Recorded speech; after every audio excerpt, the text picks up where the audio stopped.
Journalist sports association of Andhra Pradesh ఆధ్వర్యంలో అనంతపురం వేదికగా రాష్ట్ర స్థాయి జర్నలిస్టుల క్రికెట్ పోటీలు అట్టహాసంగా ప్రారంభమయ్యాయి. ఈ కార్యక్రమానికి ముఖ్య అతిథులుగా మంత్రి సత్యకుమార్ యాదవ్, ఎమ్మెల్యే దగ్గుబాటి వెంకటేశ్వర ప్రసాద్, రాయదుర్గ ఎమ్మెల్యే కాలువ శ్రీనివాసులు హాజరయ్యారు.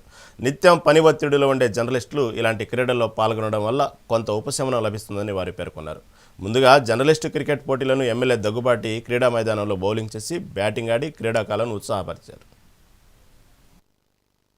జర్నలిస్టుల్లో క్రీడా స్ఫూర్తిని నింపుతూ క్రీడల్లో వారి ప్రతిభను వెలువదీసే విధంగా క్రికెట్ పోటీలు నిర్వహించడం అభినందనీయం.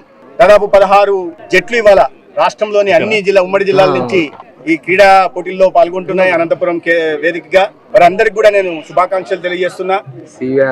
అనేక ఒత్తిళ్ల మధ్య ప్రజలకి ప్రభుత్వాలకు మధ్య వారధులుగా పనిచేస్తూ క్షేత్రస్థాయిలో ఉంటున్న సమస్యల్ని ప్రభుత్వం దృష్టికి తీసుకొచ్చి వాటికి పరిష్కారం లభించేలాగా చేస్తూ, అదే సమయంలో ప్రభుత్వాల బాధ్యతను గుర్తు చేస్తూ, ప్రభుత్వం తరపున ఏదైనా తప్పులు జరిగితే అంకుశంలా పొడుస్తూ ఆ తప్పులను సరిదిద్దుకొని తద్వారా ఈ అభివృద్ధి సంక్షేమ పథకాల ఫలాలు పేదలకు అందేలాగా పనిచేస్తున్న జర్నలిస్టు సోదరులందరూ ఈ రకంగా ఐకమత్యాన్ని చాటుతూ ఈ క్రీడా పోటీల్లో పాల్గొనడం అభినందనీయం.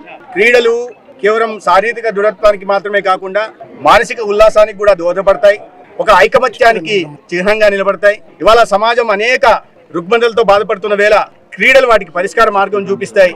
నేటి యువత, ప్రధానంగా చిన్నపిల్లలు ఇవాళ ఫోన్లకో, ట్యాబ్లకో, టీవీలకు పరిమితమైపోయి ఆటల్లో పాల్గొనకపోవడం వల్ల అనేక రకాలైన శారీరక సమస్యలే కాకుండా మానసిక జబ్బుల బారిన కూడా పడుతున్న నేపథ్యంలో ఈ రకంగా జర్నలిస్టు సోదరులు పూర్తిని నింపుతూ వారే క్రీడల్లో పాల్గొంటూ అనేక మందిని ప్రేరణ కలిగిస్తూ వారే పాల్గొంటున్నారు. కాబట్టి మీడియాలో కూడా ఖచ్చితంగా ప్రాచుర్యం, ప్రచారం లభిస్తాయి.